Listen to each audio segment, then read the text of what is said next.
안녕하세요. 입시고수 간절히 원함입니다. 수능 이후 할 일에 대해서 오늘 안내 드릴 텐데요. 구독과 좋아요는 콘텐츠 제작에 큰 힘이 됩니다. 부탁드려요. 지금 수능을 다 본 상태고 본인의 점수를 가채점으로 지금 정리해서 알고 있는 상황입니다. 그런데 수능 성적표가 나오기 전까지는 아직 완벽한 자신의 점수가 아니기 때문에 일단은 수능 점수를 분석한 후에 가능성을 다양한 방향으로 분석하셔야 됩니다. 내가 최저를 맞췄는지, 그리고 최저를 못 맞춰서 수시에서 다 탈락의 위기에 놓여 있다면 정시까지 가야 합니다. 그럼 과연 정시에서는 가군, 나군, 다군의 어느 학교에 합격 가능성이 높은지 분석을 해야 할 필요가 있는 것입니다. 그리고 면접과 논술을 지원한 친구라면 면접과 논술 준비를 하셔야 되는데, 논술 같은 경우에는 사실 이제는 그냥 가서 본인의 기본 실력을 발휘해야 되는 것이고요. 당일날 차가 굉장히 많이 막히고 또 돌발 상황이 있기 때문에 하루에 두 학교 이상의 논술을 보는 학생도 있어서 이동 시에 굉장히 그 어려움도 있고 위험함도 있고 그렇습니다. 면접은요, 학교마다 또 재시부 면접이 있는 곳이 있고 생기부 기반 면접인데 압박 면접이 또 있는 학교들도 있기 때문에 미리 면접의 형태를 파악하셔서 준비를 잘 하셔야 될 것 같습니다. 그리고 올해 내가 혹시 일지망에 희망했던 학교를 되지 않았다면 반수를 위한 내신 대비를 하셔야 됩니다. 대부분 3학년들이 지금 기말고사 기간인데요. 대부분 기말고사는 그냥 참석하는데 의의를 두는 경우가 많습니다.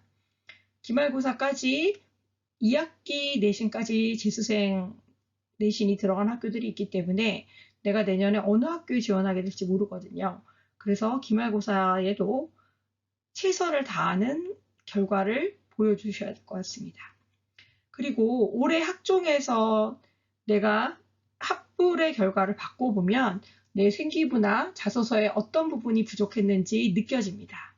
그러면 담임 선생님께 일단 상의를 하셔서 지금은 생기부를 거의 다 쓴 상황이고 심지어 한 번에 마감을 한 상태이기 때문에 무언가를 새롭게 입력한다는 것이 사실 학교 입장에서는 부담스러운 상황입니다.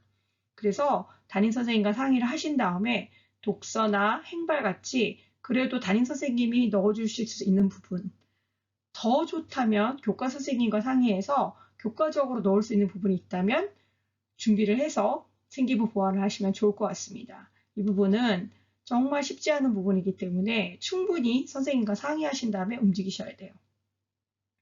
그리고 변수에 대비하는 계획을 세우셔야 합니다.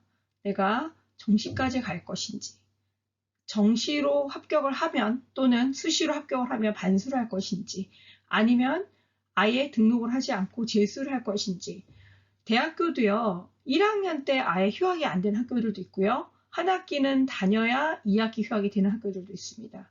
그래서 붙어도 등록금도 내지 않고 그냥 아예 재종학원을 들어가겠다. 이런 계획이 있는 친구들은 내가 붙은 학교에 학적 처리를 어떻게 하든지 반드시 알아보셔야 합니다. 합격한 친구들은 대학교 준비를 이제 해야 되는데요. 전공 관련된 준비를 하시면 도움이 됩니다. 강의는 어떤 것을 배우는지 주로 1학년 때는 교양 과목을 많이 듣지만 그래도 시간이 좀 있을 때 전공 관련한 기초 소양을 좀 준비하면 훨씬 더 도움이 되고요. 독서는 여러분들이 사실 고등학교 때는 시간이 없어서 많이 하지 못했고 또 독서록을 쓰기 위한 독서를 많이 하셨지만 전공과 관련된 다양한 배경 지식에 필요한 책들을 읽으면 확실히 대학 공부를 하는 데 있어서 도움이 많이 되고요. 그리고 고등학교 공부와 대학교 공부는 깊이가 굉장히 다릅니다. 그래서 배경 지식을 많이 알고 현대에 지금 필요한 4차 산업에 필요한 여러 가지 배경 지식들을 알고 있다면 훨씬 더 여러분이 나중에 취업을 하거나 아니면 졸업을 하거나 아니면 학점을 딸 때 도움이 됩니다. 그래서 그런 것들을 준비하시면 좋을 것 같아요. 이제는 또 놀기도 해야 되잖아요. 그래서 여행을 통해서 코로나 때문에 쉽지는 않지만 좀 19년 동안 열심히 살아온 나 자신을 다시 돌아보고 또 그리고 리프레시하는 시간을 가지면 좋을 것 같습니다. 방역수칙을 잘 지킨 선에서 여행을 가시고 옛날에는 뭐 세계 일주 배낭여행 이런 거 하는 친구도 있었고요. 그리고 아예 국토순례 배낭여행 하는 친구들도 있었어요. 근데 지금은 사실 여러 가지 여건상 쉽지는 않겠지만 그래도 여행을 갔다 오는 거는 추천드리고요. 대신 친구들끼리 갔을 때는 너무 또 흥분하다 보면 돌발 상황이 생기거나 또 여러분이 그래도 아직은 미성년자잖아요. 그렇기 때문에 반드시 보호자와 함께 동행하는 걸 추천드립니다. 그리고 알바를 경험해보면 돈 버는 것이 쉽지 않고 또 이 성인이 되어 가는 과정에 있어서 또 어려움을 겪으면서도 돈을 버는 경험할 수 있는 것은 사실 이때인 것 같아요. 대학을 다니면 사실 시간이 없고 공부를 해야 되니까 알바하기가 쉽지 않거든요. 그래서 알바를 한번 하면서 또 사회 경험도 해보고 또 재미있는 또 에피소드들도 많이 생기고 또 돈도 생기기 때문에 쉽지 않겠지만 알바를 하면서 또 새로운 경험을 해보는 것도 추천드립니다. 경력을 쌓아가는 것도 필요한데요. 운전면허증을 따는 걸 추천드리고요. 그리고 어학 관련한 어떤 그 스펙이 필요한 친구들은 미리 조금씩 해두는 것도 필요합니다. 토익이나 탭스를 또 어느 정도 고득점까지 요하는 학교들도 있고요. 과도 있고 그리고 교양 영어를 이러한 성적이 있었을 때 또 대체해준 학교들도 있습니다. 그래서 이제는 스스로 내가 필요한 것들 찾아서 공부해 나가는 시기거든요. 물론 충분히 쉬고 충분히 즐겁게 또 보내야 하시기도 해야 되지만 이러한 대학생이 되기 위한 준비를 하는 것도 필요하다 하겠습니다. 정시 준비해 보겠습니다. 진학사 가입 후 표본 조사하셔야 되고요. 정시 성적 분석기 구입하셔야 됩니다. 사설기관 컨설팅은 한두 군데 정도 받아보시면 좋고요. 이 세네 곳에서 종합적으로 추천하는 곳에 지원하셔야 합격 가능성이 높습니다. 보통 어떤 곳에서는 충분히 가능하다고 하는데 어느 곳에서는 안 된다고 합니다. 라는 질문을 많이 하시는데요. 2대1, 3대1 정도의 비율로 봤을 때 비율이 높은 것이 훨씬 더 적중률이 높다고 생각하시면 좋겠습니다. 표본분석 방법은요. 지원자 중 내 위치를 파악하셔야 돼요. 내합 지원자의 타대 합격 가능성을 예측하셔서 내가 추합이 될 가능성이 얼마나 있는지 매일매일 알아보셔야 됩니다. 1등에서 10등 정도는 빠질 표본일 수 있지만 매니아가 많은 과이거나 특별히 그 대학에 목을 꼭 매는 학생들이 많은 경우 서윤고가 그렇겠죠? 네, 그런 경우는 빠질 표본이 아닐 수 있으니까 잘 계산하셔야 돼요. 원서 작성 전 일주일 동안은 매일 표본조사 업데이트가 됩니다. 이때 오전, 오후로 되기도 하기 때문에 오전, 오후로 나누어서 표본조사를 하셔야 됩니다. 가나다군의 성향을 참고하셔야 되는데요. 다군은 학교가 몇 개 없기 때문에 또 대부분의 학생들이 그냥 보험을 또 많이 들기도 해요. 그래서 취업이 많이 돌기도 하고요. 가군에 대부분의 학교들이 있기 때문에 가군에서 사실 취업이 많이 되기는 쉽지 않을 수 있습니다. 물론 연고대 같은 경우에는 나군에 서울대가 있기 때문에 서울대 가는 친구들은 빠지겠죠. 그래서 그렇게 학교 성향이나 그다음에 선호도나 가나 다군의 어떤 그런 그 비율을 잘 종합적으로 생각하셔서 표본조사 하셔야 됩니다. 작년 합격서를 꼭 참고하셔야 되는데요. 올해 같은 경우에는 문이과 통합수능이고 그리고 이과의 문과 교차 지원이 문이 굉장히 넓어진 상황이기 때문에 이 합격선이 맞지 않을 가능성이 높습니다. 그래서 사실 올해는 어느 곳에서 예측을 하더라도 이것이 100% 맞지 않을 가능성이 높고요. 표본조사를 꼼꼼히 하셔서 데이터를 꼼꼼하게 분석하시면서 감을 잡는 것이 중요하다 하겠습니다. 이과 교차 지원이 많은 학과는요. 경영, 통계, 상위권 대학이고요.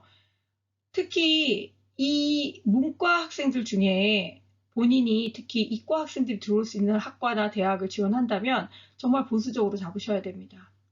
특히 심리나 경영이나 통계나 또 사범대나 이런 과들은 이과 학생들도 사실 오고 싶어하는 학과이기 때문에 이런 과들에 지원할 학생들은 정말 보수적으로 계산을 하셔서 표본조사를 하셔야 됩니다.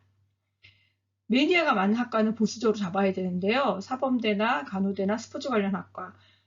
이런 학과들 같은 경우에는 1등이어도 점수가 남아도 사실 빠지지 않는 경우가 많습니다. 그리고 보통 사범대를 쓰는 친구들은 일반 학과를 쓰잖아요. 그러면 그냥 사범대 붙으면 사범대 갈 확률이 높아요. 교대도 마찬가지고. 그래서 그런 다양한 변수들을 생각해 보시면서 표본조사를 하셔야 되고요. 그리고 또 중요한 것은 뭐냐면 올해의 이 트렌드. 그러니까 수능이 지금 너무 어려워졌기 때문에 사실 재수를 한다 해서 삼수를 한다 해서 내년에 성적이 올해보다 잘 나온다는 보장이 없습니다. 수능은 계속 이렇게 어려울 것이고요. 그래서 대부분 학생들이 예전처럼 뭐 가나다군 지르고 일단 재수를 하자 아니면 뭐 삼수를 하자 그렇게 올해는 좀 전략을 짜지 못하지 않을까. 그래서 올해는 정말 보수적으로 좀 잡아야 되지 않을까. 물론 정시 인원이 늘었지만 다양한 변수가 있고 특히 또 수능이 어려웠고 최상위권은 굉장히 잘 봤거든요. 지금 중상위권이 무너진 상황이기 때문에 정말 치열한 눈치 작전이 예상됩니다. 표본조사 표를 좀 보겠습니다. 엑셀에다가 등수, 성적, 지원대학, 등록 가능성, 출결 봉사, 변동 이렇게 적으시면 되는데요. 등수는 내 앞에 친구들의 이제 등수 적으시면 되고요. 성적은 자동으로 계산해서 나오니까 그것을 그대로 입력하시면 됩니다. 지원대학은 내 앞에 표본을 클릭을 하면 그 친구들이 다른 학교 무슨 과를 지원했는지 나옵니다. 그래서 그거를 적으시면 되고요. 등록 가능성은 이 앞에 친구들의 그 지원했었던 학교를 보면 또 거기 가서 클릭을 해보면 이 친구가 합격 가능성이 얼마가 되는지 또 볼 수 있습니다. 정말 손품을 많이 팔아야 되는 과정인 거죠. 그래서 그 학교에 충분히 합격이 가능하다면 등록 가능성, 지금 현재 내가 지원한 학과에 등록할 가능성이 없을 수 있는 거죠. 그래서 X라고 표시하시면 X가 많을수록 내가 추합이 될 가능성이 높아지는 거죠. 그리고 가끔 학교나 과마다 출결이나 봉사를 보는 대학들이 있어요. 그래서 그런 경우에 출결이나 봉사 혹시 기록이 되어 있다면 같이 입력하시면 될 것 같고요. 변동은 오늘 새로 들어온 표본인지 그런 걸 적어주시면 좋을 것 같아요. 아니면 지금 5일 동안 표본조사를 했는데 매일 있는 사람이다. 그런 경우는 그 과를 꼭 가고 싶다는 거죠. 그래서 그런 친구들 같은 경우 절대 빠지지 않는다는 거죠. 그래서 이 변동사항에서 오늘 들어온 사람인지 아니면 며칠 전부터 계속 있는 사람인지 그런 사람들을 충분히 손품을 팔아서 체크하시면서 나의 추합의 가능성이 얼마나 있는지 냉철하게 분석을 해야 되는 것이죠. 그래서 이 표본조사가 사실 좀 하기가 어려울 수도 있고요. 그리고 귀찮을 수도 있고 어떻게 봐야 되는지 모를 수도 있습니다. 하지만 매일매일 좀 기록을 하다 보면 이 기록하는 과정이 사실 쉽지는 않죠. 기록을 하다 보면 그래도 감이 온다는 것을 아시면 좋을 것 같습니다.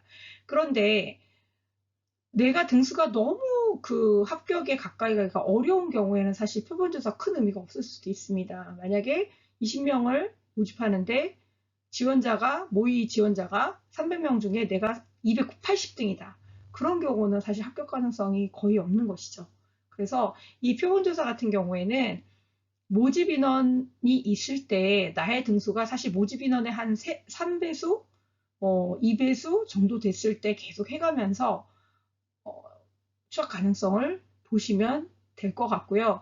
또 다군 같은 경우에는 워낙에 또 많이 몇 바퀴씩 추합이 돌기 때문에 다군 같은 경우에는 사실 표본조사를 꼼꼼하게 한다는 게 쉽지 않습니다. 워낙 지원자들이 많기 때문에요. 그래서 사실 보통 가나군에 내가 꼭 가고 싶은 학과를 정할 때 좀 많이 하니까 참고하시면 좋을 것 같습니다. 수능을 못 보거나 아니면 현재 대학이 별로 마음에 안 들 경우에 재수나 반수를 준비하는데요. 학원을 선택할 때는 단순히 광고보다는 또는 그 학원에서 오픈한 플랜카드에 붙어있는 입결보다는 학원을 다녔던 경험자 얘기를 좀 들으셔야 되고요. 강사진과 또 학원 환경, 관리 방법을 비교를 하셔야 됩니다. 그래서 이 학원에서 그 충분히 관리를 받으면서 내가 인풋 대 아웃풋을 얻을 수 있는지 고민을 해보셔야 되고요. 사실 학원비가 비싸거든요. 그렇기 때문에 충분히 혜택을 받을 수 있는지 보셔야 됩니다.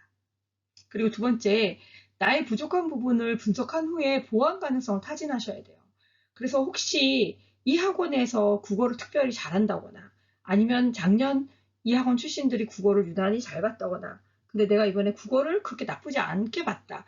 이런 경우에는 조금 더 내가 수학이 부족하면 수학을 더 잘해줄 수 있는 학원, 아니면 더 좋은 강사가 있는 학원, 그런 것들을 조금 고민을 해보셔야 되죠. 그리고 국어는 해마다 쉬울 수가 없습니다. 그래서 이 불국어, 리트 시험까지 준비를 해야 된다는 상황인데, 그런 것을 조금 이렇게 대응해 줄 수 있는 학원을 선택하는 것도 필요할 것 같습니다. 제조학원이냐, 기숙학원이냐, 단과학원이냐, 아니면 관리형 학원이냐. 이것들은 조금 장단점이 다 있습니다. 그래서 이 학원들의 스타일, 형태에 대해서 고민을 좀 하시면서 어느 학원에 내가 등록하는 것이 좋은지, 또 부모님의 경제 상황도 또 고려를 해가면서 선택을 하시면 좋을 것 같아요. 근데 사실 어딜 가든 본인이 마음 먹기 나름입니다. 정말 혼자서 독학재수하면서도 열심히 해서 좋은 학교 가는 학생들을 봤고요. 아무리 좋은 학원을 다녀도 본인이 그 안에서 열심히 하지 않으면 또다시 반수를 하거나 또 삼수를 하거나 그런 경우가 생기기 때문에 어딜 가든 본인의 마음이 제일 중요하다. 그렇게 생각하시면 좋을 것 같습니다. 학원은요, 미리 알아보셔야 돼요. 사실 정시 발표가 1월 말 2월 달까지 가기 때문에 추억까지 기다렸다가 하기에는 사실 그때 되면 이제 마감이 되는 학원들도 많고요. 그렇기 때문에 혹시라도 내가 재수나 반수를 할 생각이 있다면 미리 조금 알아보고 에너지를 좀 충전하시면 좋을 것 같습니다. 또 재수를 하기로 마음먹었다면 합격한 친구들과 연락이나 또 저 친구는 어느 대학을 갔는데 나보다 못했던 친구인데 어떤 대학을 갔는데 그런 비교는 금지고요. 그리고 본인이 충분히 잘할 수 있다는 어떠한 그런 마인드 컨트롤도 필요하다 하겠습니다. 스스로를 이길 수 있는 마음가짐과 환경을 구비하셔야 돼요. 그래서 핸드폰을 조금, 사실 핸드폰이 제일 문제잖아요. 그래서 그런 것들을 조금 자제할 수 있는 환경, 투지폰을 만든다든지, 아니면 학원에서 정말 자습까지 다 하고, 그리고 집에 가서도 또 복습을 할 때 공부를 할 수 있는 그 연동성을 가질 수 있도록 본인이 스스로를 이기는 싸움입니다. 잘 계획을 하셔야 되고요. 그리고 변화한 입시를 분석하고 대응을 해줄 수 있는 학원을 선택하셔야 되는데, 재종학원이나 대형학원 같은 경우에는 담임 선생님이 계셔도 학생들이 워낙 많기 때문에 사실 생기부를 일일이 분석해서 수시를 준비해 주기는 쉽지 않습니다. 그래서 여기서 수시 반수를 하고 싶다면, 아니면 수시로 다시 지원을 하고 싶다면, 재수를 하고 싶다면, 정말 올해 이 처음 생겼던 학교장 추천의 결과, 또 그 여파로 학종에 어떤 영향까지 있었는지 보시고, 내가 최저만 준비할 것이냐, 아니면 정시까지 갈 것이냐, 그것을 고민해서 잘 준비하셔야 됩니다. 학원만 믿고 학원에서 학원 담임 선생님이 다 알아서 해주겠지, 그렇게 생각하시면 안 되고요. 본인이 이 입시를 잘 분석해서 나한테 가장 잘 맞는, 나를 가장 높이 평가해 줄 대학을 찾는 것이 중요하다 하겠습니다. 재수는 정말 쉽지 않고요. 재종학원에서 하루 종일 앉아 있는다는 것도 쉽지 않습니다. 그래서 이제 겨우 20살밖에 안 된 학생들이 그렇게 어려운 환경에서 자기 자신을 이기고 매일매일 산다는 거 쉽지 않거든요. 그래서 정말 신중하게 결정하시는 것이 필요하다겠습니다. 오늘은 수능 이후에 어떻게 계획하고 어떠한 것들을 해야 되는지에 대한 안내해드렸습니다. 특히 재수를 준비하는 친구들 마음은 아프겠지만 또 다른 더 나은 발전을 위한 일부 후퇴라고 생각하시고 1년을 또 잘 준비하시면 좋을 것 같습니다. 구독과 좋아요 부탁드리고요. 다음 시간에 또 뵙도록 하겠습니다. 감사합니다.